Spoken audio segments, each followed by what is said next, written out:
The richest cowboy in Red Rock Basin was expected to choose one woman that night.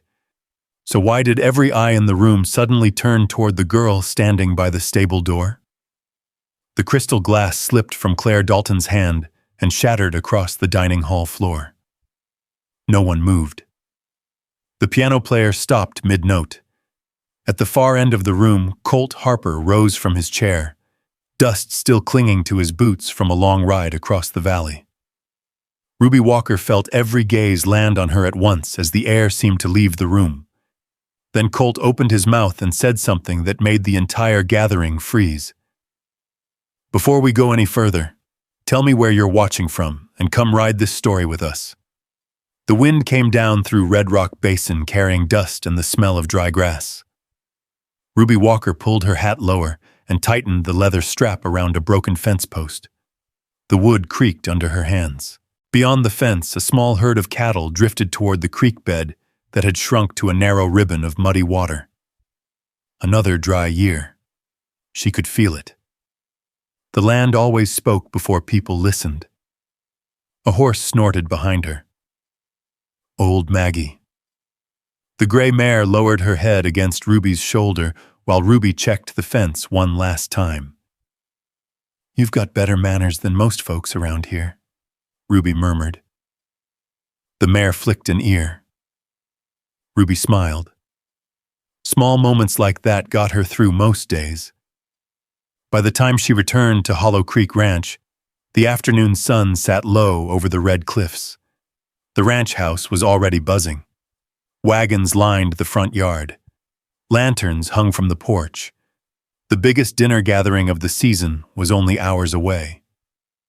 Ruby led Maggie toward the stable. Before she reached the barn, a sharp voice cut through the air. "Ruby!" She stopped. Samuel Dalton stood on the porch with both hands hooked into his suspenders. Even from a distance, he looked irritated. What took so long? The north fence came down again. It always comes down. Ruby said nothing. There wasn't much point. Samuel stepped off the porch. "Guests will be here soon. Wash up and stay out of sight." Ruby nodded. "Yes, sir." Samuel turned away immediately. The conversation was over, just like every conversation with him. Inside the house, things were different. Claire Dalton sat near the front window while her mother adjusted the sleeves of a pale blue dress. The fabric caught the evening sunlight. Claire looked beautiful. Everyone knew it. Everyone said it. Ruby carried a bucket through the kitchen and heard the women talking. "Mr. Harper is expected by sunset. I heard he brought flowers from Prescott. They say Eagle Ridge made a fortune this year." The laughter drifted through the room. Nobody noticed Ruby. Or maybe they did and simply didn't care. She set down the bucket and headed upstairs. Her room sat beneath the roof. Small, hot in summer, cold in winter. A narrow bed, a wash basin, a wooden chair. Nothing more. Ruby washed the dust from her face and changed into her cleanest shirt. It wasn't fancy. It wasn't meant to be. By the time she came downstairs, lanterns glowed throughout the house. The party had begun. Ranchers, merchants, families from all over Red Rock Basin. The sound of boots and conversation filled every corner. Ruby slipped quietly toward the back wall, exactly where she preferred to be. Then the front door opened. The room shifted. Not loudly, not suddenly, but enough. People straightened. Conversations slowed. Heads turned. Colt Harper had arrived. Ruby had seen him before from a distance. Most people in the territory had. Owner of Eagle Ridge, successful, respected. The kind of man everyone expected to have a future larger than the valley itself. Tonight he wore a dark coat dusted from travel. Nothing flashy, nothing expensive looking. Still, he carried himself with an easy confidence that made people notice. Claire certainly noticed. Her smile appeared instantly. Samuel Dalton nearly glowed with pride. The introductions began. Polite words, pleasantries, coffee, laughter. Everything moved exactly as everyone expected, until it didn't. Later in the evening, a discussion broke out near the fireplace. Several ranchers argued about the drought. One blamed bad luck, another blamed poor management, a third insisted rain would come soon. Ruby happened to be carrying an empty tray past the group. Without thinking, she spoke. "The rain isn't the problem." The room quieted. A few men looked surprised. One laughed. "What would you know about it?" Ruby shifted the tray under one arm. "The grass died too early last spring." Nobody answered. She continued.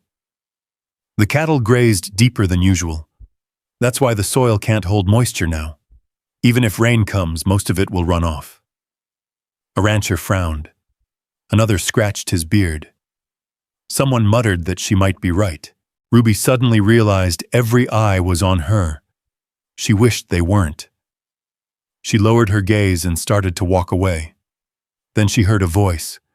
"How much water do you think is left in the Eastern Creek?" It was Colt Harper. Ruby turned. He wasn't smiling. He wasn't mocking her. He genuinely wanted an answer. She hesitated. "Maybe 6 weeks." "That's exactly what my foreman said yesterday." The room grew quiet again. This time for a different reason.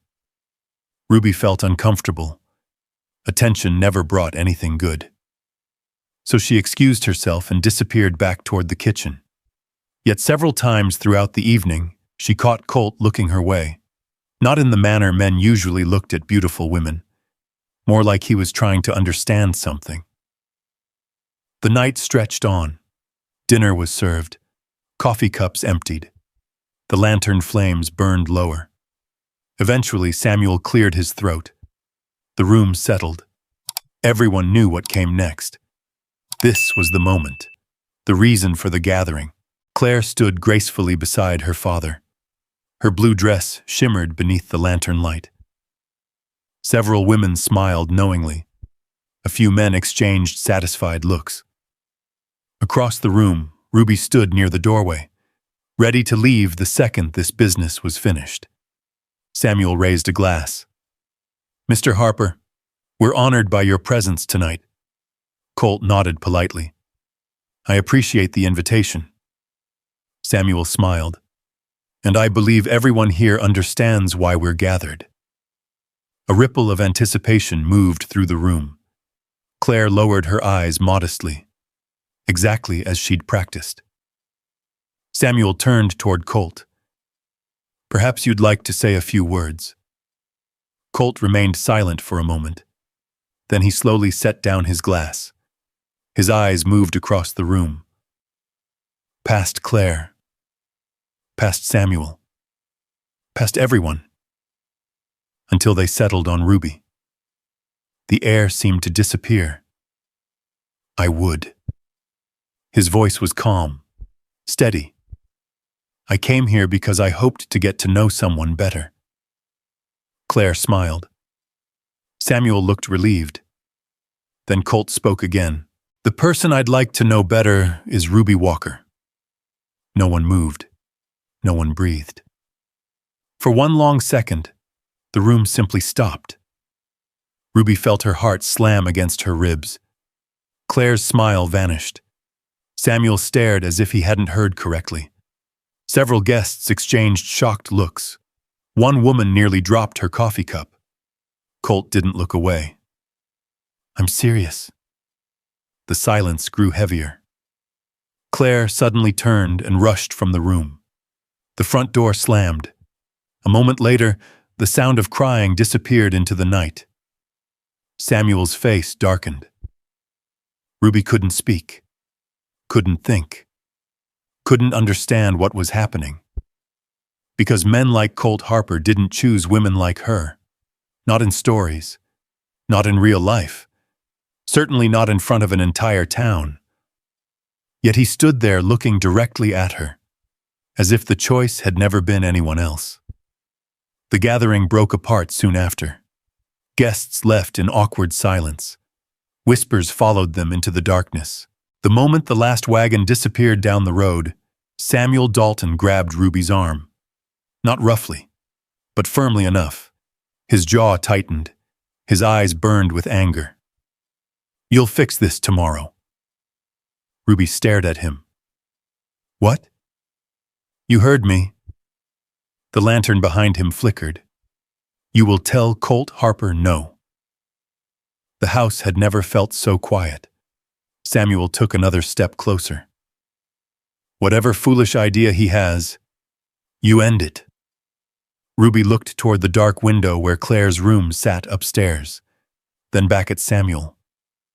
For the first time all evening, fear settled into her chest, because she knew tomorrow was coming, and nothing about her life would be the same after it. Outside, the wind swept across Red Rock Basin. Somewhere in the darkness, a coyote called, and for the first time in years, Ruby Walker had no idea what waited for her when the sun came up. She barely slept. The old clock downstairs ticked through the night. Wind rattled the loose shutter outside her room. Every sound seemed louder than usual.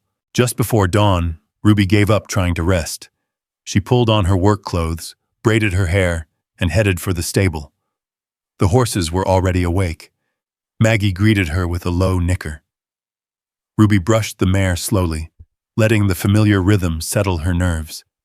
For a little while, life felt normal again. Feed buckets, leather tack, the smell of hay.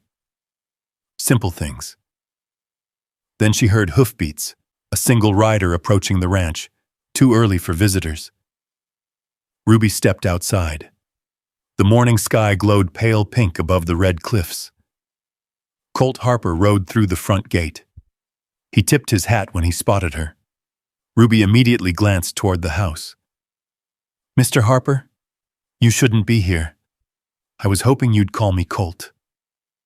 She sighed. "This is exactly what I was afraid of." He dismounted. His boots hit the dirt softly. "I figured your father would be angry." "He's not my father." The words slipped out before she could stop them. For a moment, neither spoke. Then Colt nodded. "I suppose that's fair." Ruby folded her arms. "You need to leave. Because you want me to?" "No." "Then because Samuel Dalton wants me to." Ruby looked away. That answer was harder. Colt studied her face for a moment. "I'd like to ride the Eastern Wash today." She frowned. "What?" "I heard you know more about water in this valley than most ranchers." "That's not true." "It is." A small smile touched the corner of his mouth. "I was hoping you'd show me." Ruby almost laughed. The man was impossible. Before she could answer, Samuel Dalton stormed out of the house. His face was already red. "Harper." Colt turned. "Morning. You've made your point." Samuel stopped beside Ruby. "Now leave." Colt remained calm. "I only came to inspect water conditions." "With her?" "Yes." Samuel's jaw tightened. Claire appeared on the porch behind him. She looked tired, like she hadn't slept either. For a brief second, Ruby felt sorry for her. Then Claire turned away, without a word, without even looking at Colt. The silence hurt more than anger would have. Colt eventually nodded. "Fine." He mounted his horse, but before leaving he looked directly at Ruby. "The Eastern Wash. Tomorrow morning." Then he rode away. Samuel watched until the dust settled. Later that afternoon, he cornered Ruby beside the tool shed.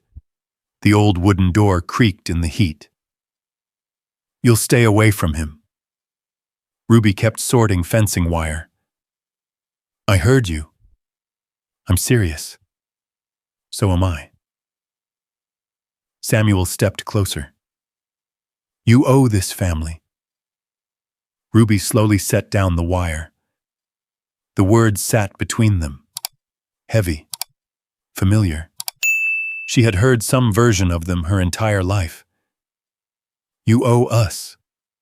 You should be grateful. Remember what we did for you.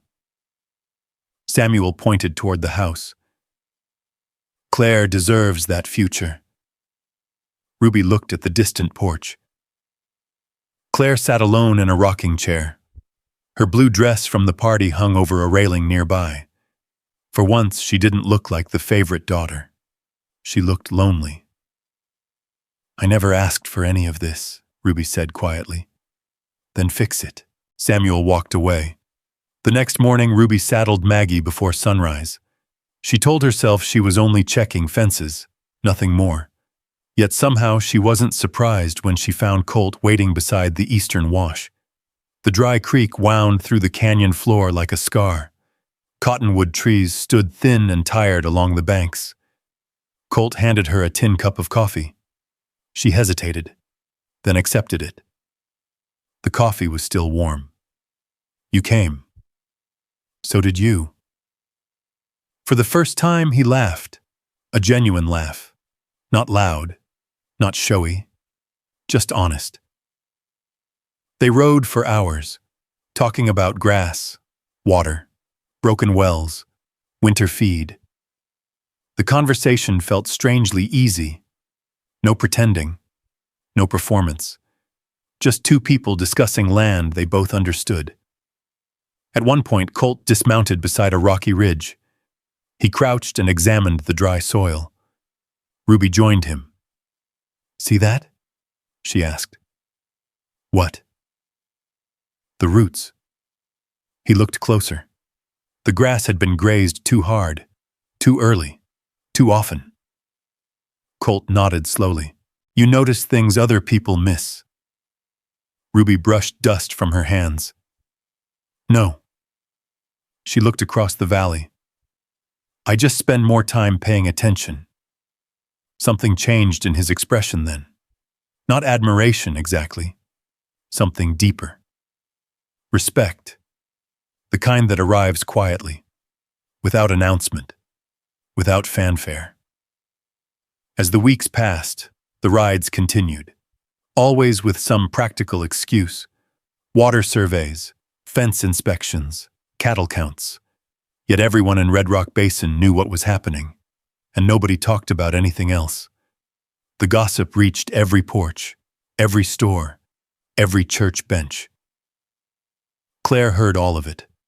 Samuel heard even more. His desperation grew visible. Bills stacked on his desk. Bank notices arrived twice a month. A foreclosure warning appeared one Friday afternoon. Ruby accidentally saw it lying beside the kitchen ledger.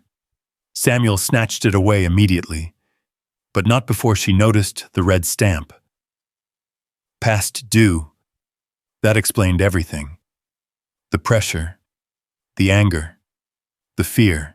A week later, Colt arrived again. Only this time he didn't ask Ruby to ride with him. Instead, he requested a family dinner. The entire household sat around the table. Samuel, Claire, Mrs. Dalton, Ruby, and Colt. The meal passed in tense silence. Forks scraped against plates. Coffee cups clinked softly. Nobody seemed willing to speak. Finally, Colt stood. The room froze. Ruby felt her stomach tighten. She already knew something was coming. She just didn't know what. Colt reached into his coat pocket. A small velvet box appeared in his hand. Claire inhaled sharply. Samuel nearly smiled. Then Colt turned toward Ruby. Everything stopped. Again. Just like the night of the party. Ruby Walker, he said quietly. The room seemed to shrink. I know this isn't the proper way. His voice remained steady. But I've spent enough years doing what other people expected. He opened the box. Inside sat a simple gold ring. Nothing flashy, nothing extravagant, just honest, like him. I'd like to ask you to marry me. The silence that followed felt endless. Claire stood so suddenly her chair tipped backward. Samuel's face lost all color. Ruby couldn't move, couldn't breathe, couldn't think, because somehow the impossible thing had happened twice, and this time there was no misunderstanding, no confusion, no taking it back. Colt Harper had chosen her, again. The gold ring remained open in his hand. Nobody moved. The lamp above the dining table crackled softly. Outside, evening wind pushed dust across the yard. Ruby looked at the ring, then at Colt, then at Samuel Dalton. The older man's face had turned hard as stone. "You've lost your mind," Samuel finally said. Colt remained calm. "No, sir. You think I'll allow this?" Colt slowly closed the ring box. "I wasn't asking permission." Claire's chair scraped against the floor. Tears filled her eyes, but she didn't speak. For the first time, Ruby noticed something different. Claire wasn't looking at Colt. She was looking at her father, as if she already knew what would happen next. Samuel pointed toward Ruby. "After everything this family has done for you." Ruby stood, quietly, steadily. "Please don't." The room fell silent. Samuel stared at her. Ruby had never interrupted him before. Not once. "I worked for everything I have," she said softly. Her hands trembled slightly, but her voice did not. "I never asked anyone to choose me." Samuel's jaw tightened. "Then tell him no." Ruby looked toward Colt. He wasn't pleading, wasn't pressuring. He simply waited, giving her space, giving her dignity. The choice was hers. That mattered, more than she could explain. "I need time," Ruby said. Colt nodded immediately. "Take all the time you need." The next few days became unbearable. Whispers followed her through town, at the feed store, outside church, near the blacksmith. Some people smiled politely. Others watched openly. Everyone had an opinion. Ruby kept working, because work was easier than thinking. One afternoon, she repaired fencing along the northern pasture while thunderclouds gathered over the distant mesas. The dry smell of rain drifted through the air. She heard hoofbeats. Colt again.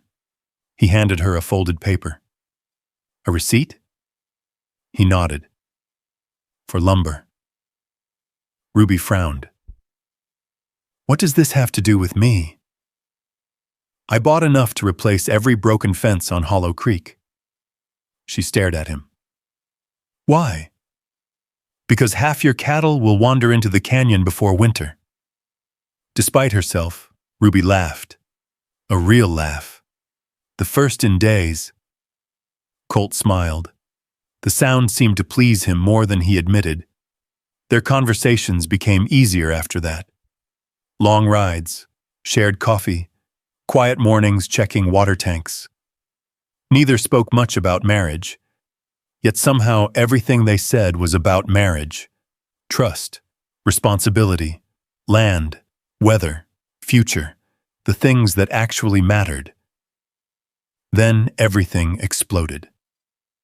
It happened during the Saturday livestock auction in Red Rock Basin. Ranchers filled the stockyard. Wagons lined the street. Children chased one another near the general store. Ruby stood beside a horse pen when Colt stepped onto a loading platform. People gradually turned toward him. The noise faded. Colt removed his hat. "I have something to say." Ruby immediately felt nervous. So did everyone else.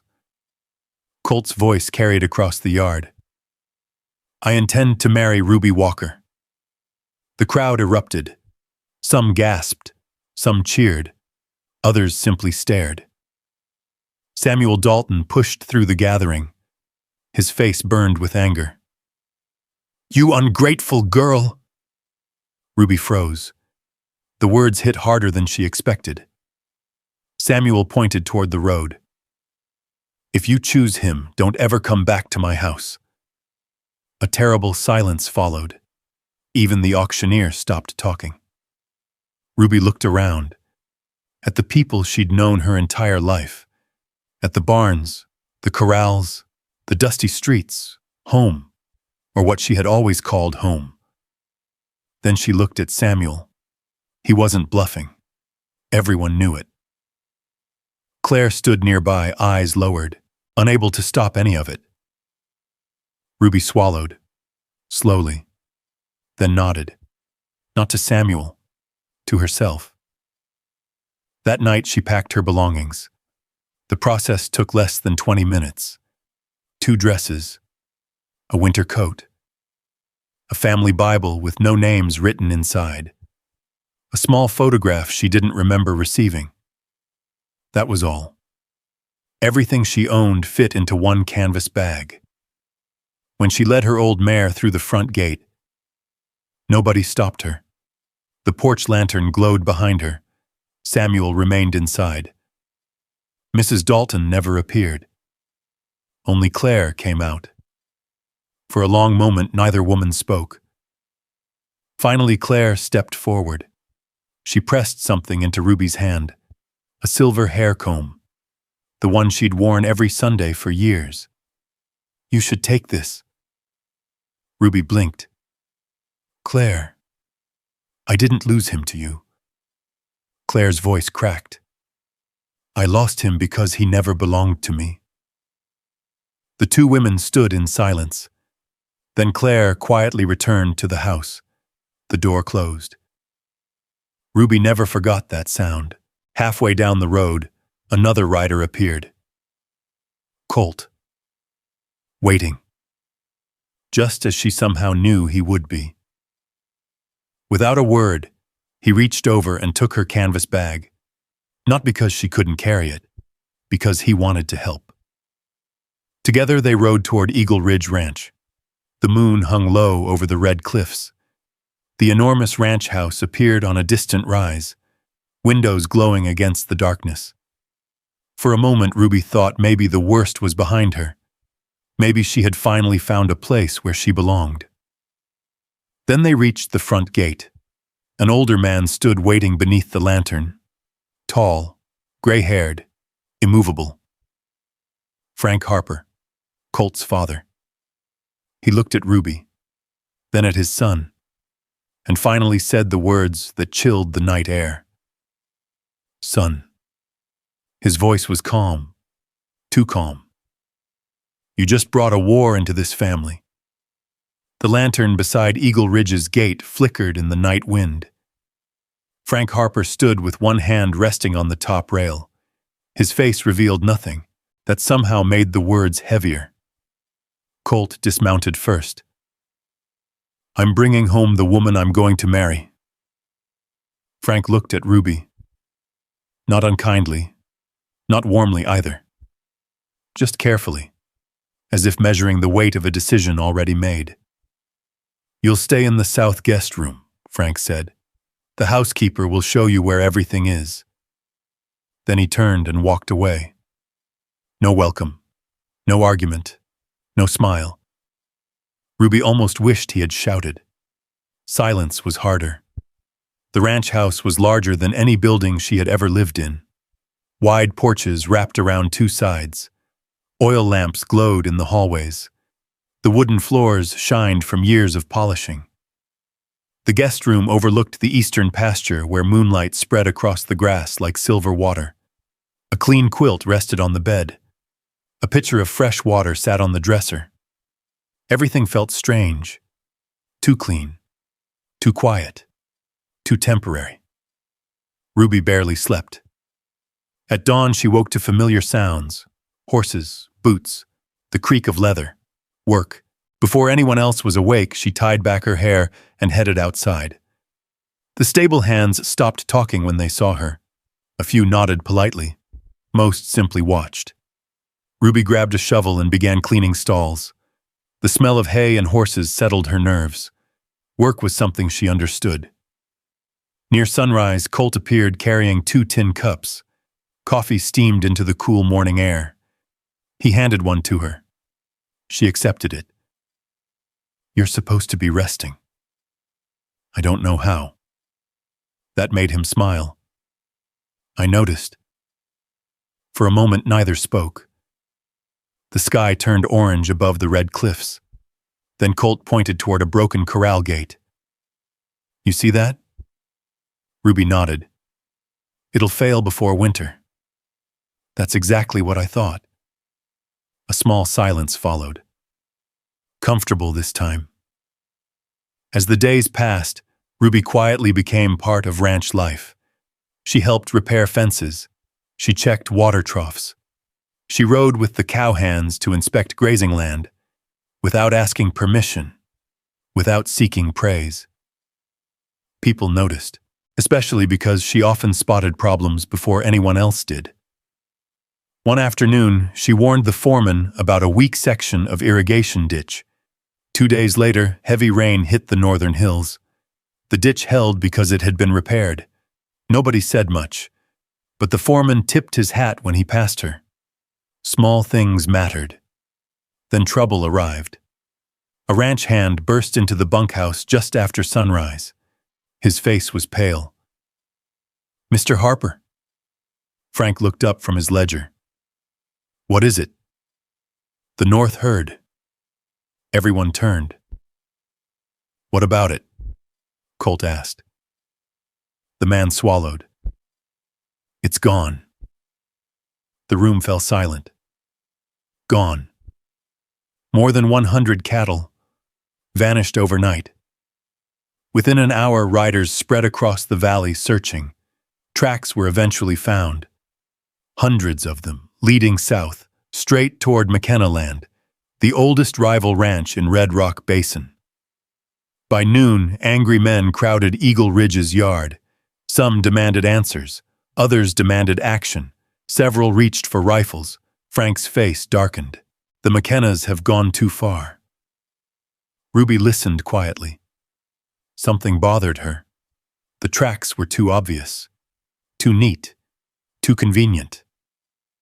That evening, she borrowed a horse and rode alone. The sun was setting behind the mesas. Long shadows stretched across the desert floor. By the time she reached McKenna Ranch, lanterns glowed inside the main barn. Old Patrick McKenna himself met her at the gate. His surprise was obvious. "Miss Walker?" Ruby looked beyond him, then froze. The missing herd stood calmly inside a fenced pasture.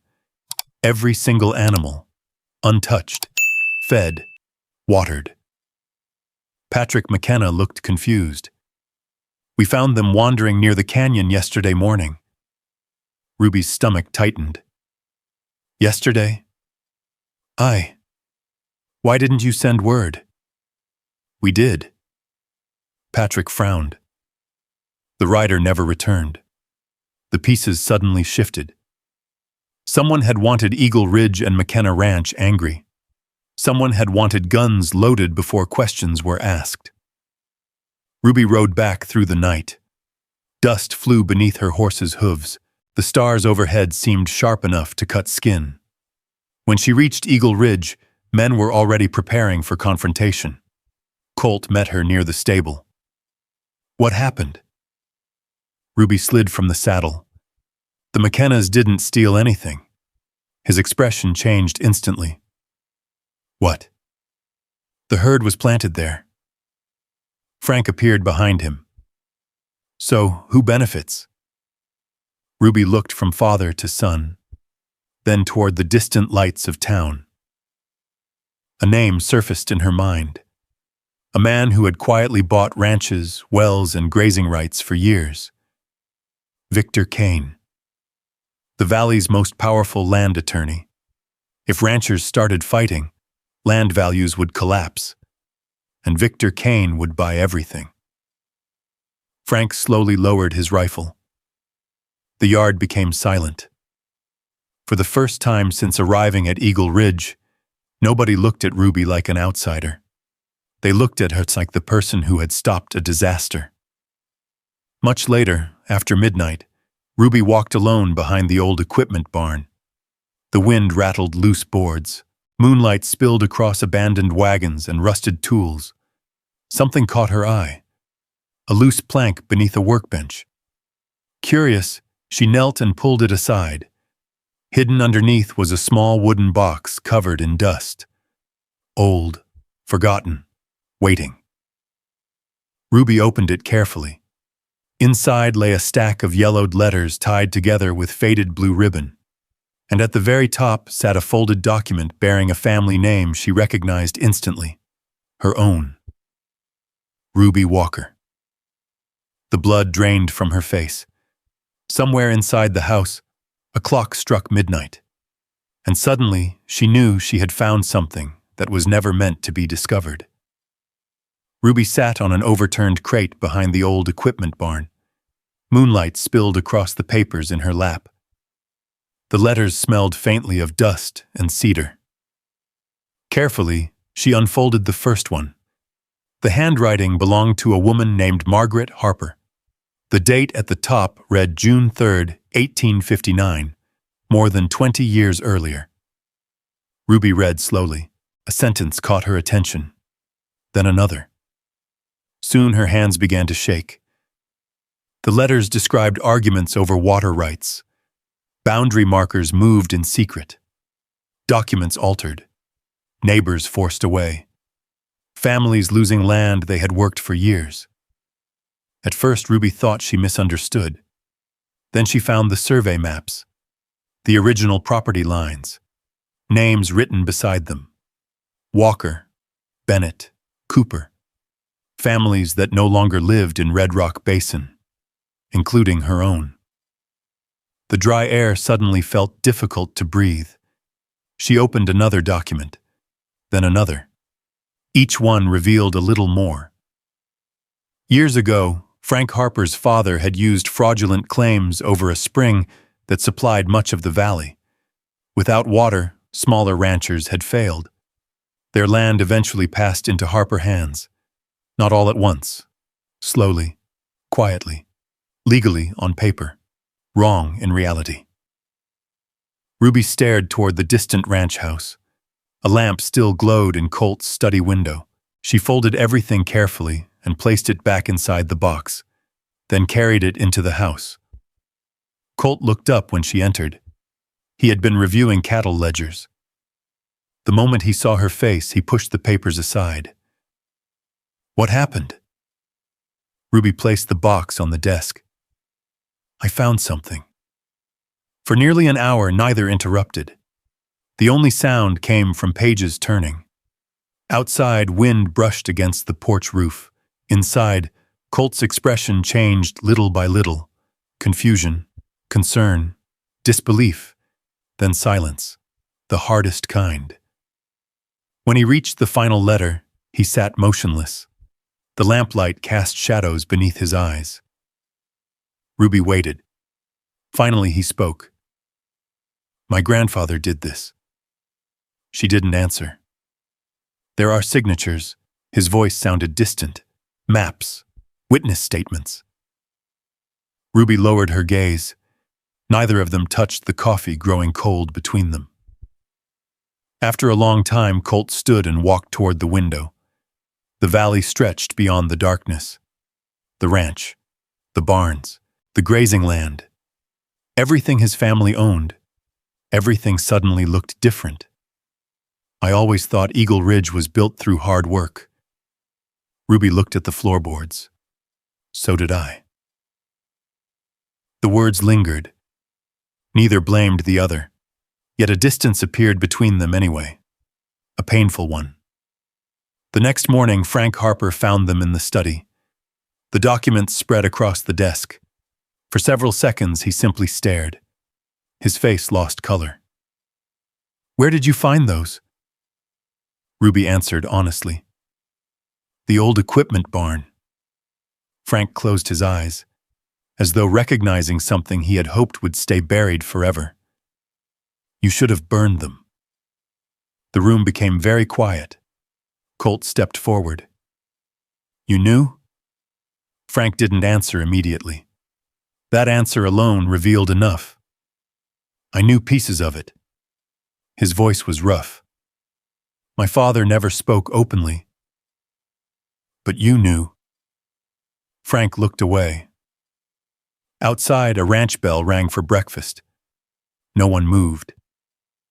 The world continued while theirs seemed frozen. 3 days later, Victor Kane arrived. His carriage rolled through Eagle Ridge's gate just before noon. The lawyer stepped down wearing a dark coat despite the heat. His smile appeared polished, practiced, dangerous in its own way. He requested a private meeting. Ruby attended anyway. Victor's eyes settled briefly on the wooden box. Recognition flashed across his face, then disappeared. I believe we can help each other. Nobody responded.